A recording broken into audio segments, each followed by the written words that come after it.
Welcome to the Wed Pro podcast, the podcast for Wed Pros no matter their stage. We are your hosts, Katie and Roxy, and this is the Wed Pro podcast. Hey friends, welcome back to the Wed Pro podcast, the show for wedding suppliers who are done playing small, want more bookings, more freedom, and a business that actually works for them. Now, if you've ever found yourself struggling and staring at your Instagram account, wondering what the hell is happening, no inquiries are coming through, or you've tried boosting a post and then cried into your wine when nothing's happened, this one is for you, because today I've got a mega special guest for you on the pod, and I'm honestly so buzzing about it. So Joel Stone is one of our epic Wedcon 2025 speakers. He's an international speaker, best-selling author, and the host of the Stay Hungry podcast. He runs a 7-figure marketing agency and is basically allergic to fluff, aren't you, Joel? You are known for your straight talking, no BS advice on how to actually grow your business without burning out or wasting money on rubbish that does not work. But what I really love about you, Joel, is that you are real, like proper real. You're open about your mental health, your struggles, your journey, and you're still able to make, people laugh, cry, and rethink about your whole business strategy in very short space of time. When we heard you speak at Systems of Scale, your talk was just so amazing because it just encompassed everything just in one go. It was just really well put together. And I really resonated with it. So thank you for that. Oh, thanks. But on this episode, we are diving into the world of AI, ads, mindset, and what it really takes to grow a business in today's ever-changing world. So whether you're a photographer, cake maker, planner, stylist, anything else in between, this episode is literally going to light a fire under your bum. That's what I've said there. So let's get into it. Welcome, Joel. I'm really excited to have you here today, as you can tell. That's a Welcome brutal introduction. I've got a lot to live up to there now. That sounded like you're talking about someone else. We're the hype girls. You're incredible. And I know you're very down to earth, very chill with it, say it how it is. And I think we are very similar in that respect. So welcome. Thanks. How are you? Are you okay? Yeah, I'm good, thank you. How are you? Really, really good. I like to ask people what they've been up to this week, because you've always got lots on the go at once. Anything in particular exciting happened to you? Have you been traveling recently, I heard? I have. Yeah, I've been in Borneo in the jungle. Crazy. So there's an answer not many people give. My wife is like the real life Dora the Explorer, so I get dragged into some situations. Into some situations. So yeah, I've officially now had my blood sucked by leeches in the jungle. Oh my goodness. And then this weekend just gone, I hosted a little get together for people I've met as I've traveled around the world speaking and going to conferences. Yeah. And they all flew into sunny Shrewsbury, which was they actually all loved it, because Shrewsbury's like a hidden gem. It's beautiful. So this is where we're holding Wedcon 2025, and when I went over to Shrewsbury, I was like, oh my goodness, it's stunning. Yeah, it's got more listed buildings than York. It's like cobbled streets and independent shops, and yeah, it's just a really nice place to bring people. Very foodie, so there's loads of places to eat and stuff. So for people going to Wedcon, they're in for a treat. Oh, amazing. I really want to actually take the time to explore the area that we have Wedcon every year.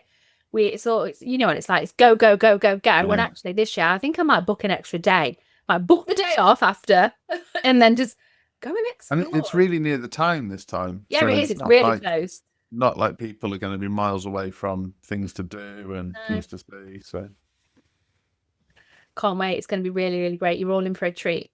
And as I said in the intro, what I love most about you is you're not afraid to say how it is. So I think we should just get into the good stuff, because I know our listeners are going to get so much from what you've got to share. So let's start, if you don't mind, with your framework, the marketing that sells, because I know a lot of wedding pros listening are doing all the stuff, but not necessarily seeing the results. Yeah. So, sure. With that in mind, this framework is about stripping back marketing, right? Can you give us the basics? So my biggest fear with marketing is there's a lot of bullshit merchants out there. Very easy to dress it up as this really complicated, dark art that only 1 in a million people ever crack. And that's not the reality of it. And so during COVID, I wrote a book called Stay Hungry. And within that book, we wrote a framework, the Marketing That Sells system, or the MTS system.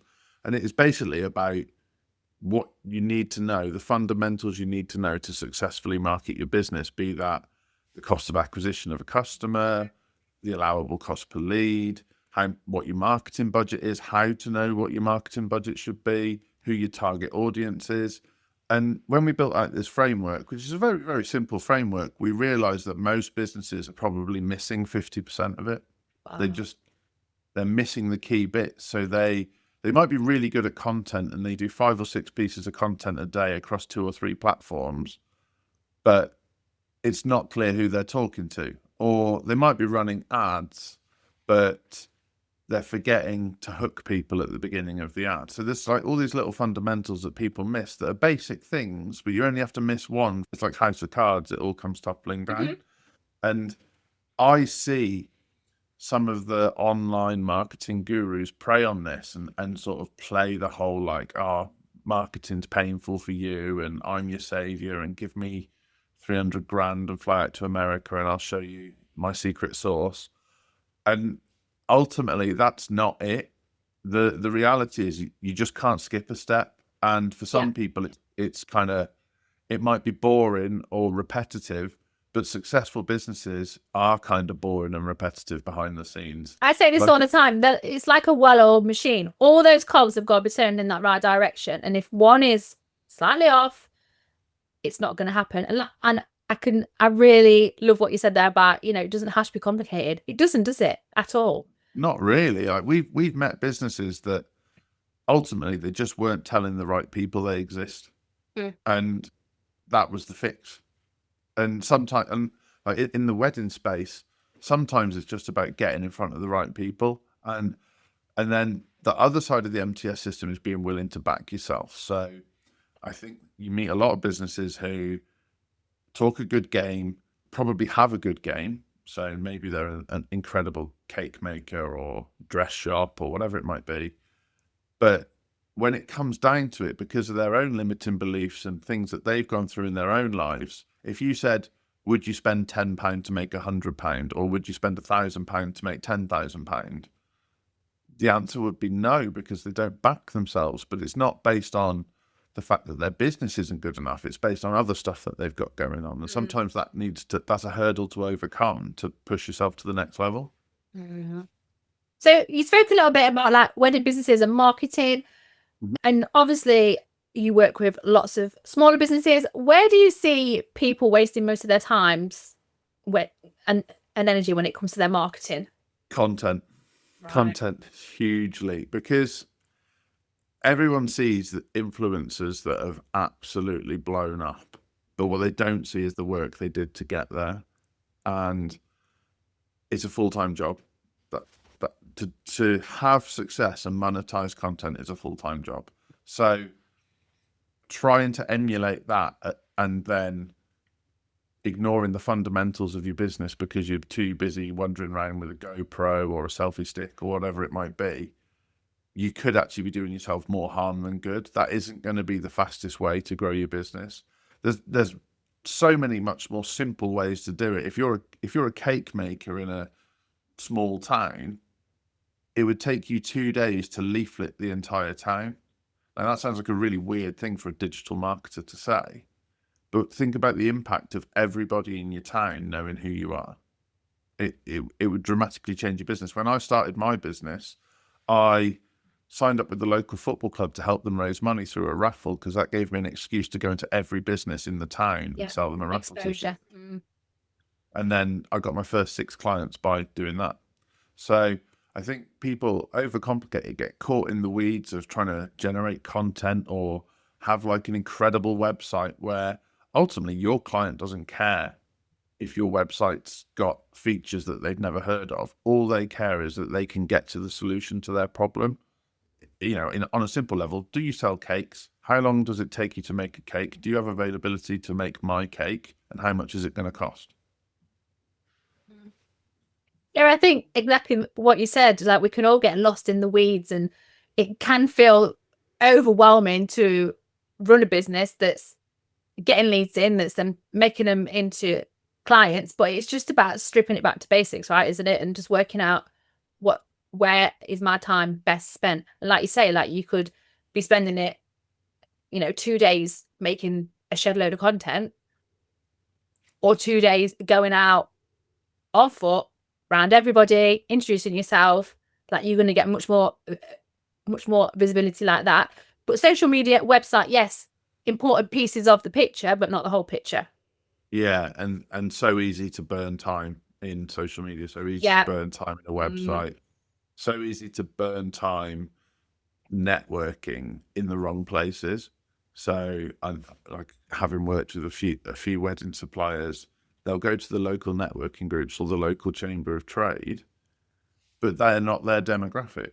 So you're talking to people who are probably already married, and that's a bit of an issue.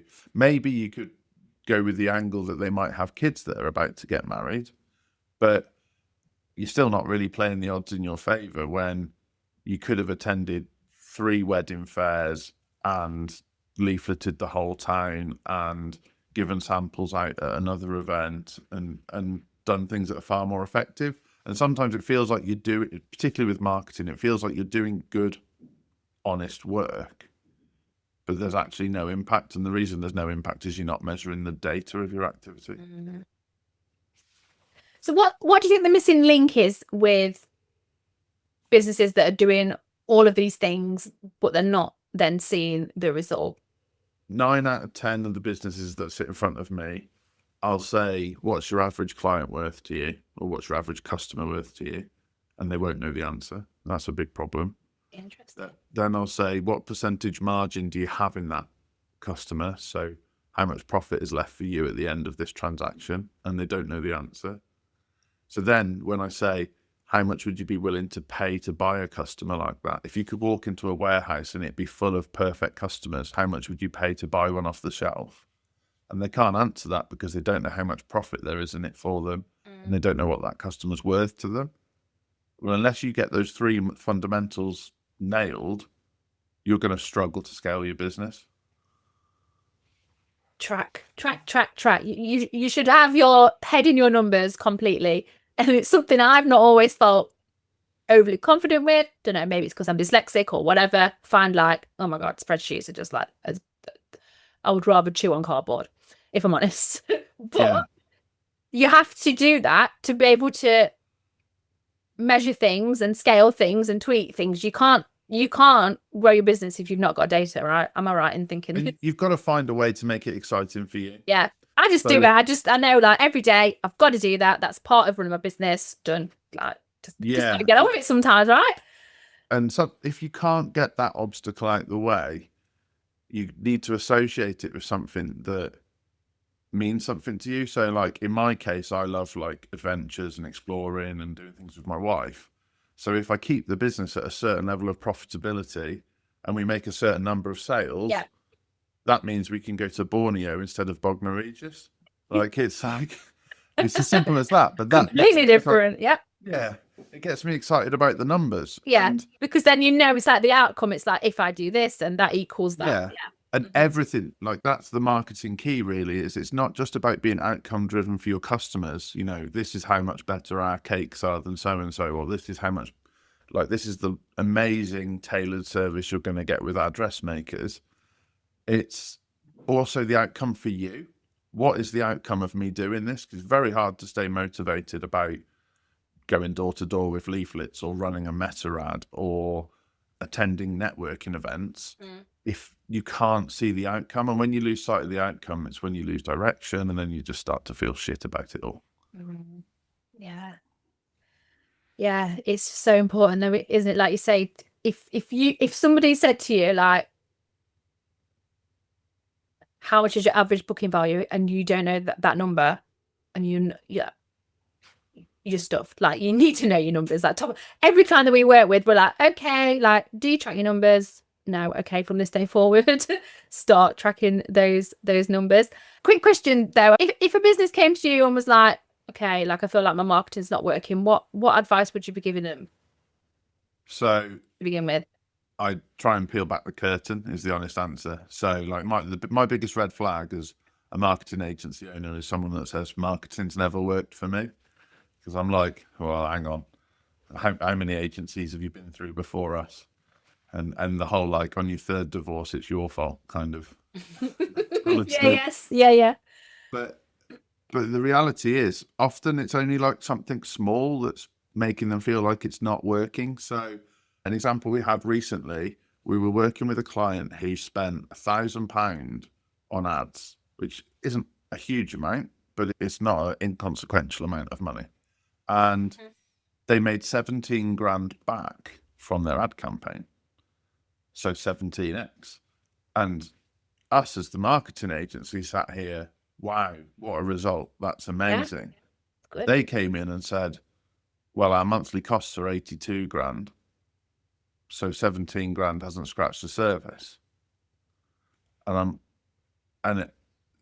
Immediately I went, oh shit. They're not looking at the result in the same way we are. We're seeing 17x. They're seeing we haven't even got close to breaking even. And so it's getting really clear with like, what does a result look like for you? So when someone sits opposite me, it's like, okay, you're currently running an 80 grand business. If you work with us for a year, what would success look like? And if they say, well, it'd be amazing to break 100 grand. Right. Okay.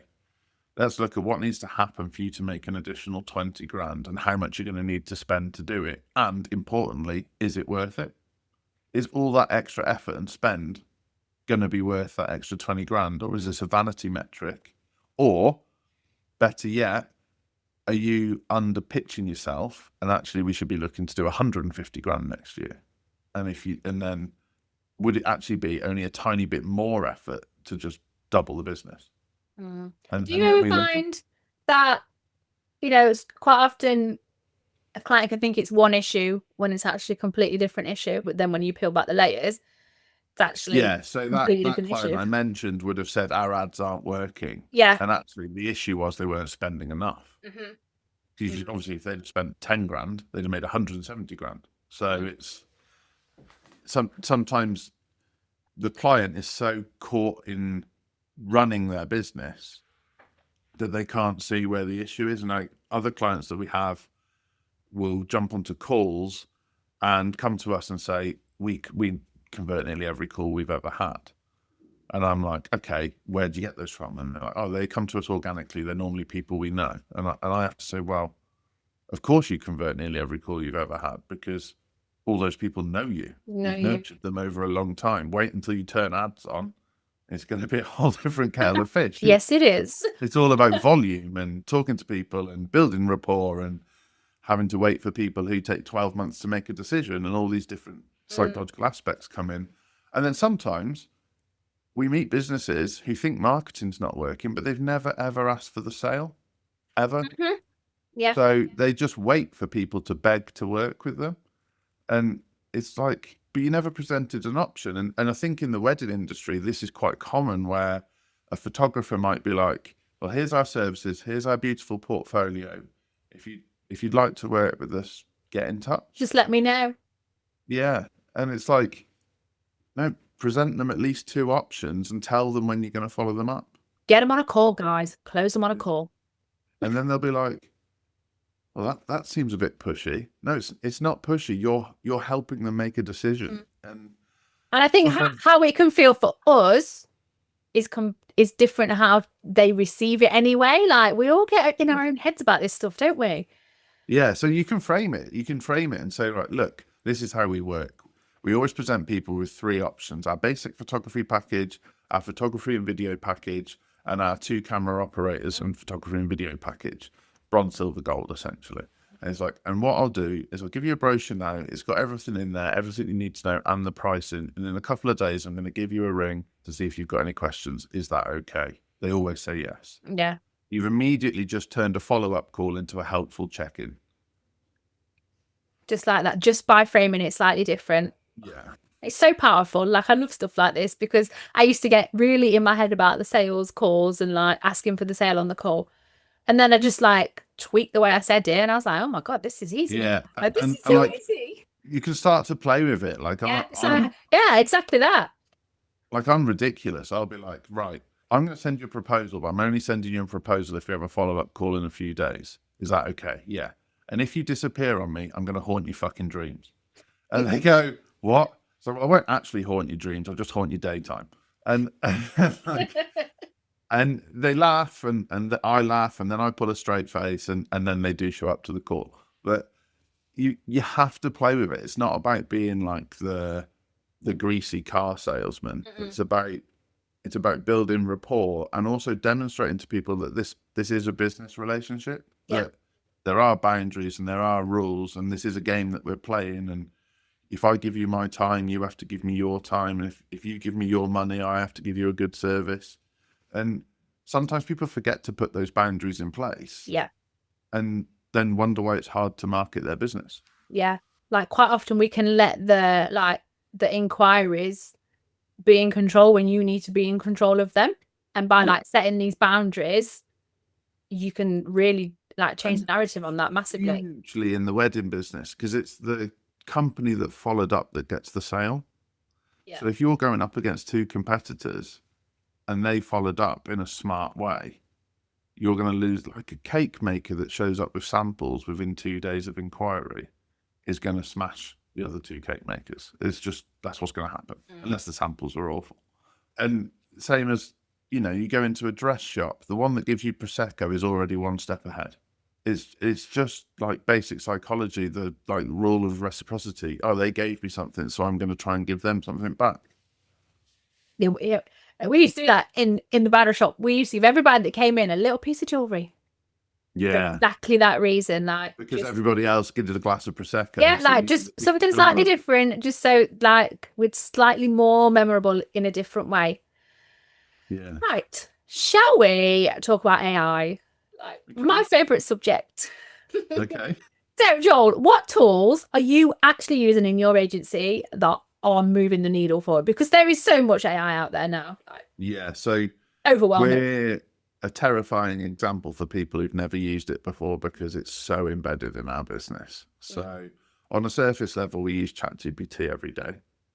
We've got a subscription. It's £20 a month. So it's not like bank breaking stuff. Yeah, we use that too every day. Every day. And we've built various GPTs that are trained on different things so that we can just keep consistency in the business. So if someone needs to write a headline, it always sounds like us. If someone needs to write some copy, it always sounds like us. If someone needs to check some marketing metrics because they hate numbers, it's fine. We've built a GPT that does it for them. So they just have to put the basic numbers in.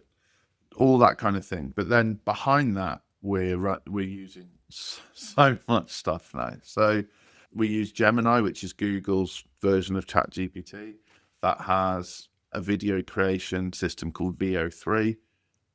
I think if anyone's on TikTok, they might have seen these talking Yeti videos going around at the moment, which is like selfie stick kind of like type things, but you can pretty much create anything with that.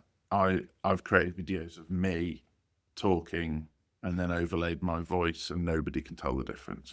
It's got ridiculous. So if you're struggling for content or struggling for time to create content or struggling for like B-roll of, you can upload stuff into there, type a simple prompt and you're away. Another one similar to that, Runway. If you've got really good photos of your products, but you need to animate them or turn them into like promo shots with the camera panning around, you can drop them into Runway and create that in seconds. So if maybe you haven't even got very good photos, so maybe you've got pictures of wedding cakes taken on your phone, you haven't been able to afford a professional photographer yet, you could pop those into ChatGPT and say, make this photo look more professional. And then you could take that photo and drop it into Runway and say, I'd love a cinematic panning shot of my cake in a wedding. And it can make that for you. And the difference between going from a grainy photo off your phone to a cinematic panning shot of a cake with loads of people celebrating a wedding behind is absolutely massive. You've like bridged the gap for the person who's looking at that. Yeah. So tools like that. We've got various agents that we've built with a platform called N8N that run different things in our business. So I no longer do any bookkeeping. It's all done by AI. I just trained it to learn the transactions over a 4-month period, and now it's fine. That's And then it'll amazing. just We need that in our business. Katie was doing accounts yesterday. She was like, I hate this. yeah. So it only emails me when it's not sure about one. Right. So that's probably saved me 6 hours a week. Then I've got a piece of AI called Fixer AI that attaches to my emails. And what that does is it reads all my emails before I get there and flags them and orders them in priority and drafts the replies. So when you guys were emailing me saying, would you like to come on the podcast? I didn't write those replies. No way. Really? It's just learnt my tone from my outbox. So like now I can focus so heavily on operations and business growth and strategy because all of those administrative things have been mopped up. Because there isn't there? There's always like something else you need to do on your to-do list. This is what I'm finding all the time. I'm like, oh, got to do that, but then I've also now got to look at that as well. So just these, any help that we can get in our businesses, I'm all for it. Yeah, and it's like, there's plenty of coaches that talk about £10, £100, £1,000 tasks, and as a business owner, you should be mostly on £100 and £1,000 tasks. You shouldn't really have any £10 tasks. But sometimes if you're a solo business or there's only a couple of you or you've only got some part-time staff, you just have to muck in. But if you can get AI to mop up all of those £10 tasks, the amount of space you have in your head to focus on what's important is just dramatic. It's a game changer. And like I say, like we use it every day, you use it every day. And this is, and if anyone that isn't using it, you really need to get with the times. And this is one of my questions. Like, what would you say to someone who's really resistant to AI or just scared to use it? Maybe it's too complicated. I think, to be brutally honest, tough. It would be like the people who said, I remember because I'm old, that when Instagram came out, everyone said, I'm sick of people posting pictures of their dinner. And I was like, this is going to be big. And people were like, nah, bollocks. I'm sick of people posting pictures of their dinner. A bit like TikTok came out. I'm sick of people posting silly dances.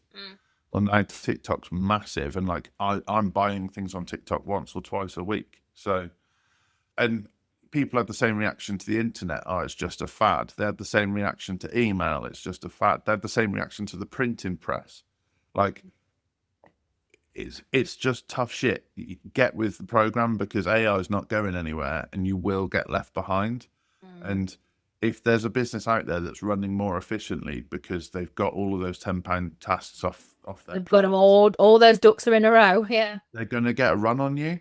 And it might feel unfair, but it's just the way it is. Even some of the like coolest artisanal businesses in the country behind the scenes are an ultra well-oiled machine. And it makes your life, it makes running a business a lot more manageable. And AI, once you get into AI, it is not scary at all. But let's like, we've spoken about more, not expert tools, but more like advanced tools. Let's talk about like people who are using AI that are not using it to its best ability. What would you say to them? Like, what they make? I think, I mean, you see me talk about this on stage. So. And from that talk, actually, we didn't understand about projects in ChatGPT. And we have, since that day, we were on that train home, we were creating projects for every part of our business. And oh my God, it has literally changed our lives. Yeah, exactly. It's incredible. And that's quite like an advanced feature, right? Even like winding it back from there, most people are going on to ChatGPT and they will type something like, make me a picture of a cake. That is a shit prompt. So if you went, and Martha, who works for me, said this on our podcast lately, if you said to someone, paint the wall green, which is a similar level of prompt, you don't know what color green they're going to paint that wall. And you don't know when they're going to paint it. You know which wall? You don't know which wall, yeah. So you could come back, they've painted the wrong wall, the wrong color on the wrong day. And That's exactly the same as when you're talking to AI. So a better prompt would be, I need a picture of a delicious wedding cake. It's a Victoria sponge with white icing. I want it to look cinematic, as if it's been shot with a professional DSLR camera. I want there to be some natural bokeh so that there's blur behind, sunlight's coming through the window, and you can see slight dust particles in the sunlight. That prompt is going to get you a far better result than make me a picture of a cake. Even better than that, write that prompt and then ask ChatGPT, please turn this prompt into a world-class prompt so I get the best result. And then use whatever it gives you back. Mm-hmm. That's like step one of getting the most out of ChatGPT. Then you can do things like build projects where you train it on all the conversations you've been having. You give And what's great about that is it remembers, doesn't it? Like you can put it's like a so self-contained area. Yeah. So you could be like, right, you're my bookkeeping project. And you put the last 3 years of accounts in there. You put like the weird rules you have around how you classify certain things that you've bought. And then someone can hop into that project at any point and say, oh, what do I do with this receipt? And it will know the answer because you've trained it on everything you've done before. You could do the same with ingredients lists if you're a cake shop. You could do the same with suppliers lists if you're a dress shop. There's like, and then you can do the same with like email templates. So if you've got new staff coming on board and you want to make sure they know how to email people, they can just ask a project, because that project's learned from all of your other emails exactly the tonality and the way to handle things. And I find for me, like I'm quite hot-headed, and so my replies can sometimes seem a little bit blunt or maybe a little bit reactive. So now I'll always go back to the AI and say, can you just have a look at this email I'm about to Just soften this down, please. Yeah, could you soften this, make it a bit more objective, or just make it a little bit more professional? Because I'm like fuel on a bonfire, and probably that's not always the best way to be. But there's like, that's just simple applications that can like dramatically change your business. So if like, is there a like a structure to a good prompt, or is it just you've got to, I try and when I'm in mine, and by the way, it doesn't mind that I can't spell, which is fantastic. Like, because I'm like, I'm dyslexic, really sorry for the typos in advance. But is there some sort of structure? Like for me, I try and talk to it as if I was talking to like an assistant, and I was explaining something to an assistant. Is that like the best way to do it? I think so. Always give it context. Yeah. So it's like, we are trying to sell 3 cakes. Sorry, I keep using cakes as an example, but it's easy. We're trying to sell 3 cakes at the next wedding fair we attend. We would love to create some beautiful imagery of our last 3 cakes. Help me write a prompt to upload an image of a cake and turn it into the most beautiful cake image ever seen. And that kind of context. And then the beauty of using the projects feature is the more you train it, the less context you have to give it, so it becomes quicker. Yeah. So then it can be like, you could have created a project that's purely for creating beautiful images of cakes, and then you can just upload a picture and say, turn this into a beautiful cake. And it's got all that context already built in, where most people are still just jumping in and talking to it like it's their mate in the pub, and then wondering why they're getting responses like it's their drunk mate in the pub. Yeah. How do you go about making it sound more like your tone of voice, more and not like a robot? So Anna doesn't do it anymore because we've obviously spent a lot of time training it off the back of your advice. Thank you. But it used to like say similar words. It used to sound like cheese. Oh my God. Like it used to say like dive into, like even write a caption, it'd be like dive into this. How do you stop it doing that? It says fluff a lot as well. Yeah. It says fluff a lot. So you can train it. There's like a section within there in the settings, so you can tell it your tone of voice. Then when you do projects, you can again train it. And I always give each project a list of things it's not allowed to say, which is quite useful. And that list grows because it always comes up with something. Oh, bloody hell, that's a bit grim. So could you put your ideal client in there, your ideal client profile, and be like, this is who I'm trying to talk to? Yeah, this is what they would say. This is what they wouldn't say. This is what they would watch. This is what they wouldn't watch. This is what they would read. This is what they wouldn't read. Like, get really dialed in. And it's kind of fun. Like, you kind of get to this place where you're like, actually it's making you think about who your client is and what they'd like to hear and what the tonality is and what the hook on your ad should say and what your next piece of brochure copy should say. And you start to start thinking about it from a bird's eye view rather than from being in the trenches. And it's actually quite freeing, where when you're perhaps training a new employee, you're not getting anything back. So you don't get that same freedom as you do with the AI. And then the weird thing is, which you guys will have experienced since you saw my talk, which is like 6 months ago, it's getting better all the time. All the time, yeah. So you can go back to it and get a better result, and you haven't changed anything because it's getting smarter and smarter and smarter. And like we jump between ChatGPT and Claude because ChatGPT is really good for sort of process-driven, day-to-day stuff. Claude's an amazing copywriter. Yeah. And the way Claude has learned to sound like me, Claude now sounds more like me than I do. So sometimes I have to soften how much it sounds like me because I'm like, that is too much. yeah, I'm like, oh God, that does sound like me. I'm annoying. Like it's. And this was my next question, actually. Can AI replace connection, or is it more of a behind the scenes help? But I think you've just answered that. So like ChatGPT more for systems, Claude more for content, would you say? Yeah, I think so. And then that's where you need to remember your greatest strength in businesses is your relationships and your connections. And so the more you can get AI to do the heavy lifting on all of this stuff that doesn't need a human, the more you can focus on the human connection. And like the thing you said earlier, you can't get AI to send someone a necklace or give someone a necklace in the showroom. No. And there is a massive difference between sending a necklace after they've come to your showroom, which AI probably could do, to hand delivering a necklace in a nice little parcel whilst they're there in front of you. And remembering that, like we send our clients stuff. It's important. We handwrite things. We do You things do? that, We've had things. yeah, we do things that digital marketers wouldn't think to do because it's not how their mind works. Because I understand that tactile element of receiving something nice is where the relationship foundations are built and where we're going to get ahead, because AI is available to everyone.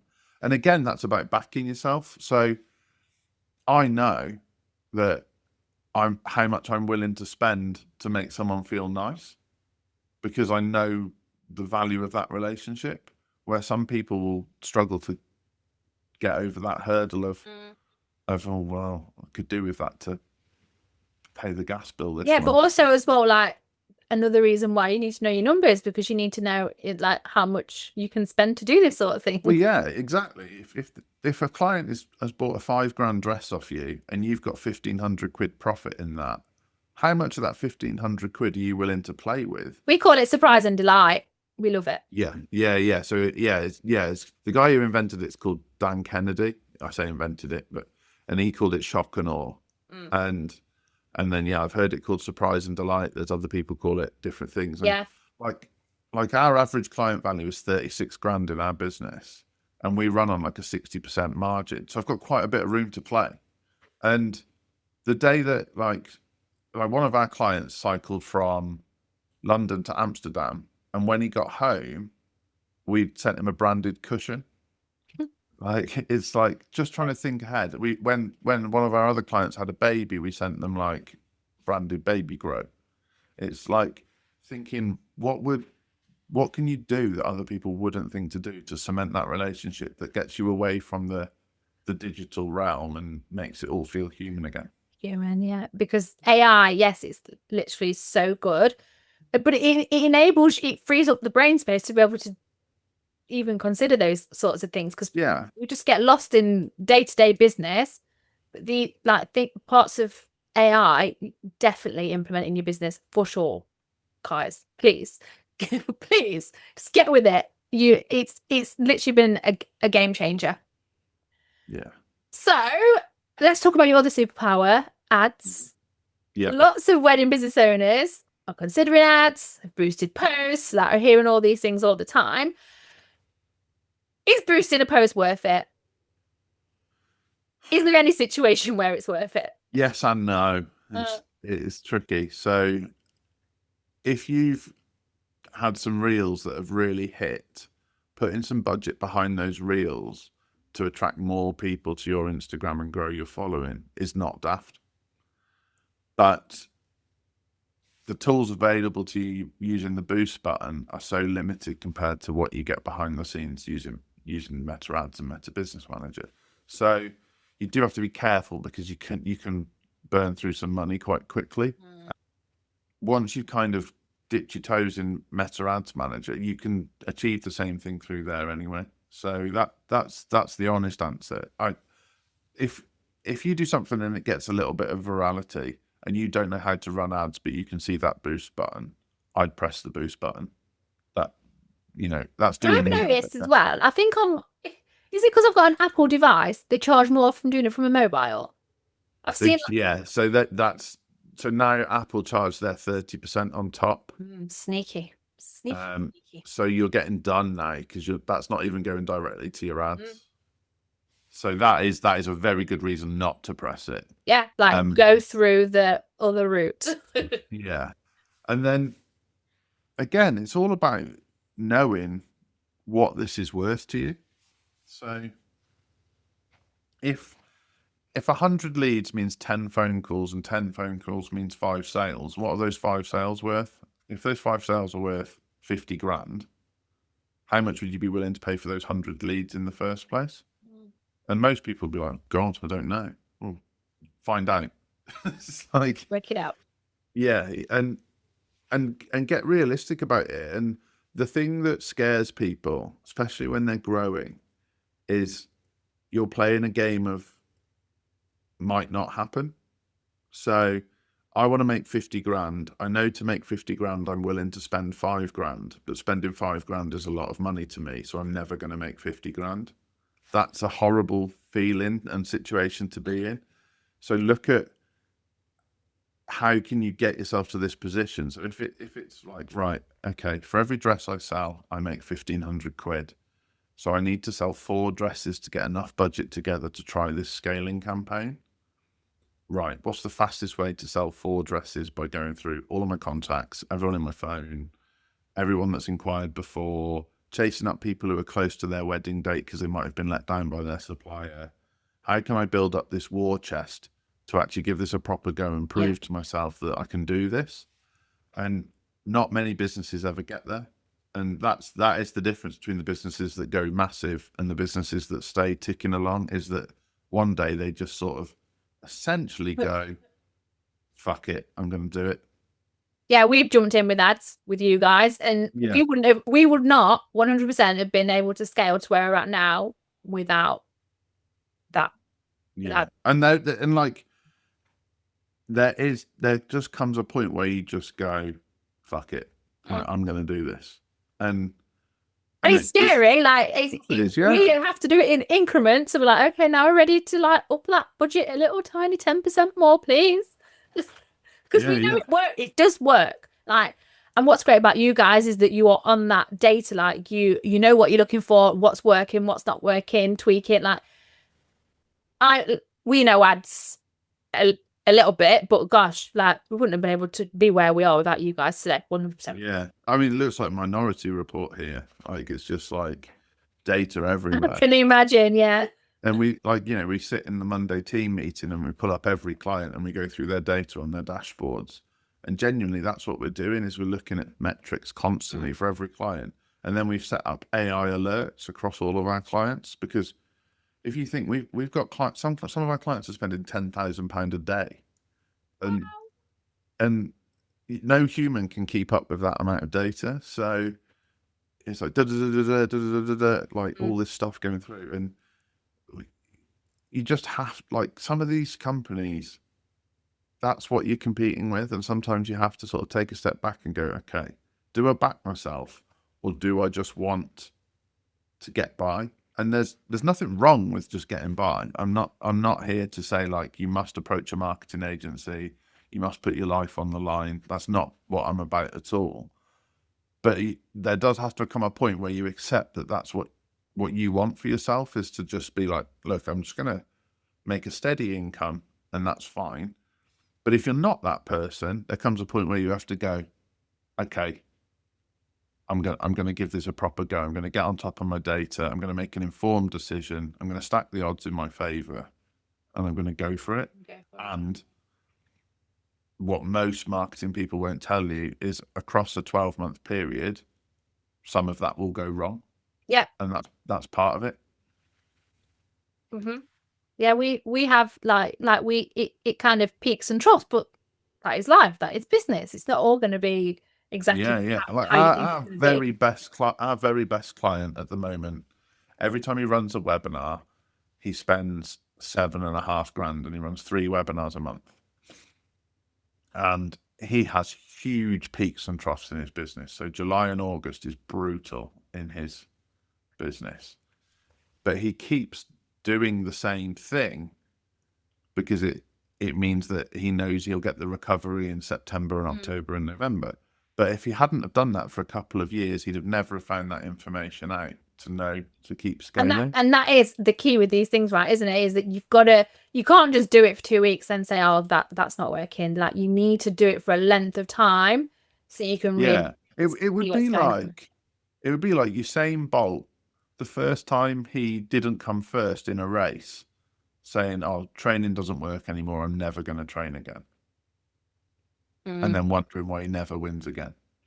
It's like sometimes things just don't happen for whatever reason. And there's so many variables. It could be the weather, it could be email deliverability, it could be landing page speed, it can be like we've had clients that because May had like a heat wave, their businesses behave completely different to any other May. Our business and our industry is very much like that. Even with the clients that we work with, if the weather's good, we know that we're going to have less people attend those coaching calls anyway.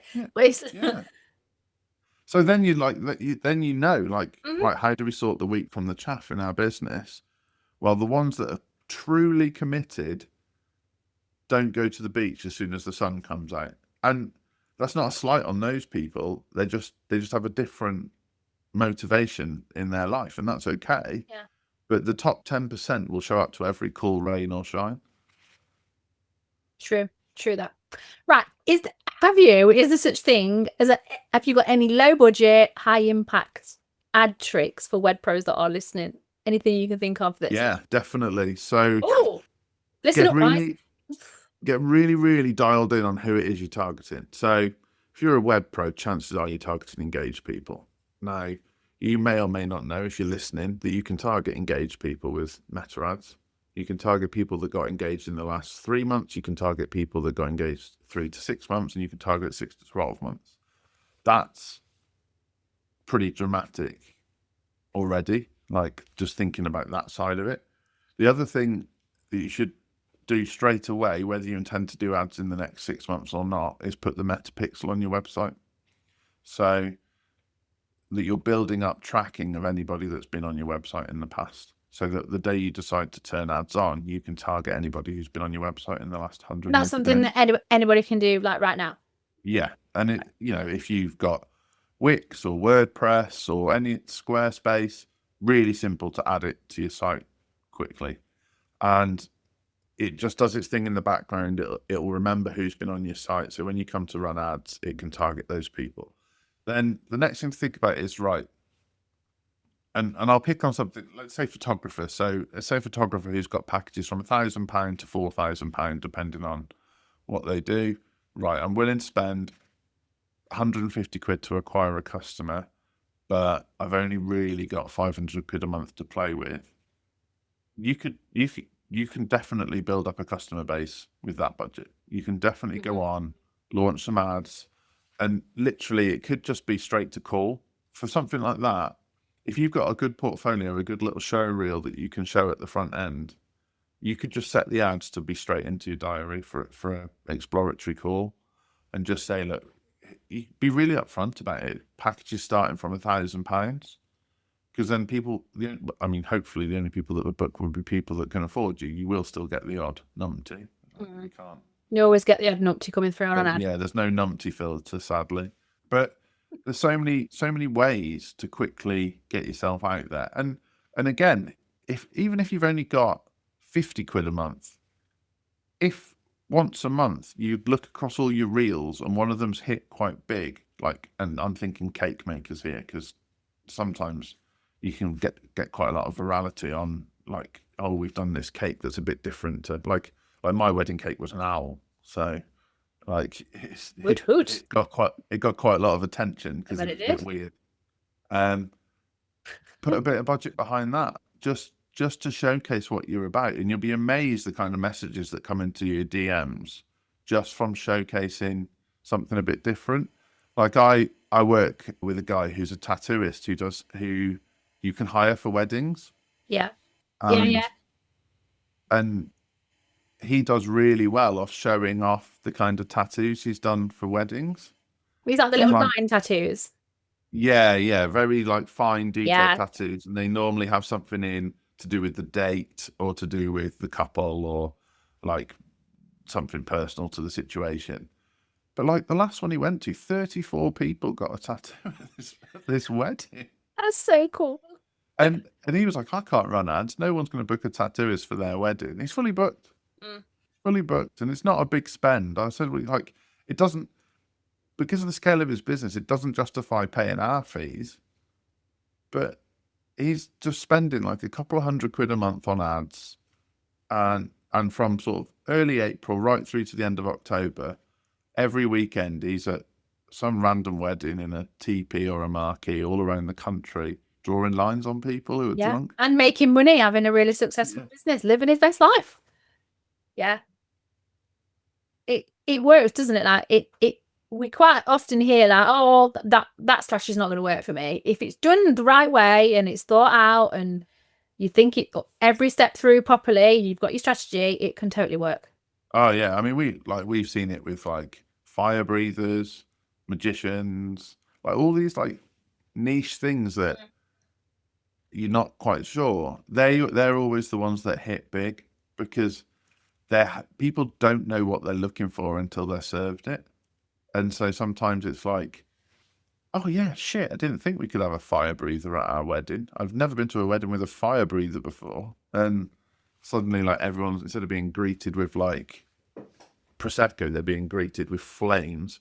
It's like, it just, and getting like really dialed into who your niche is as well. So I think what I've seen in the wedding space is a lot of people have success when they realize that their niche isn't people who are just engaged. Yeah.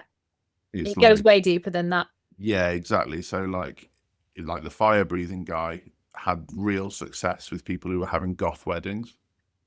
And there is a lot more people having goth weddings. Yeah, there's a lot more people having goth weddings than you realize. And he does loads of work around like the Whitby area. And for people that don't know, Whitby's where Dracula landed in the UK. So they have a massive goth scene. So loads of people go to Whitby for a goth wedding. Now, I did not know that until I started helping him with his ads. And I did not know that either. So yeah, exactly. So there's like all these like different random things that you can dial into. Like a lot of Scottish weddings are ceilidhs. So can you work your way into that? And then there's like, I live in rural Shropshire, and there's some really random traditions and things that go on here and then people like hire tractors for their weddings and have like tractors all around. I don't know why. Yeah. I'm rural Derbyshire. That's a thing here too. Yes. Yeah. So you can dial into these niches, and then you're not wasting your ad money, and it can be really fun. And like recently we helped a company who run an app that behaves like a disposable camera. So you install it on your phone, and then it only lets you take 10 photos in the next like 6 hours. And then it collates all the photos from everybody that installed the app into one album to replicate when people used to put disposable cameras on the tables at weddings 20 years ago.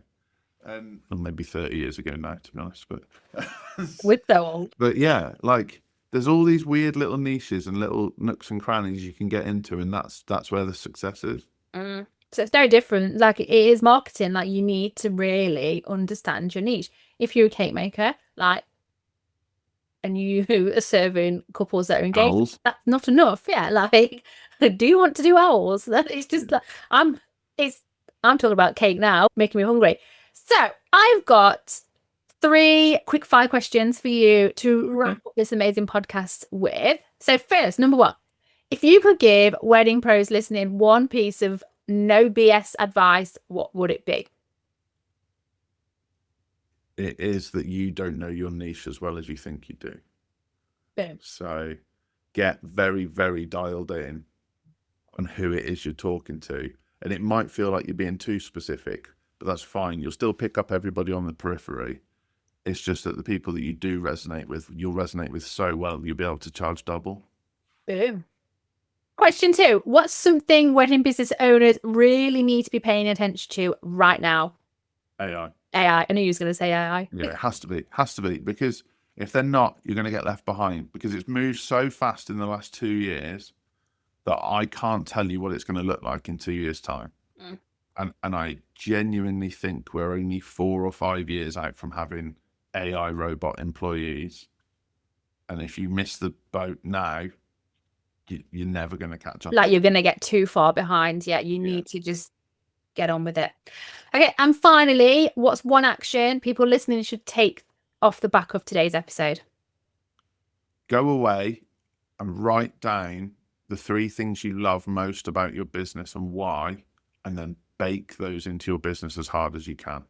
So, because it will come across in everything you do. It'll come across in your marketing, it'll come across in your copywriting, it'll come across in the way you approach people, and it'll just make it so much easier to get out of bed in the morning.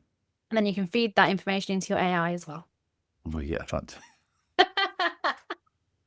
Honestly, this has been such a great episode. You always bring the goods. I hope you guys listening walk away with a notebook full of ideas, a few hard truths that hit home as well, and also the motivation to go and make stuff happen in your business. If you've loved this episode, go and follow Joel, grab his book, binge his podcast. How do people do this? You can find me on @JoelStoneOfficial on all usual platforms.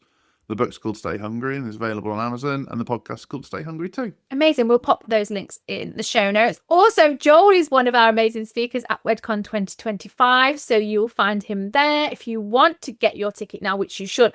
I think we've only got 1 VIP ticket left, so the link will be in the show notes to get a hold of that. But you'll get all of his straight talk magic and the chance to ask your own questions too. And if this episode's given you a little kick up the bum that you've been needing, pass it on. Go and share it with a wedding pro friend. Go and tag us on Instagram so we can see what landed with you most as well. Thank you so much for today, Joel. It's been amazing as always. I always learn stuff. I've been taking notes along the way. Thank you for coming on today's episode. Thank you for having me. And thank you for you guys listening. Until the next episode, have a great week. Take care. Bye. Thanks for listening to this episode of the Wed Pro podcast.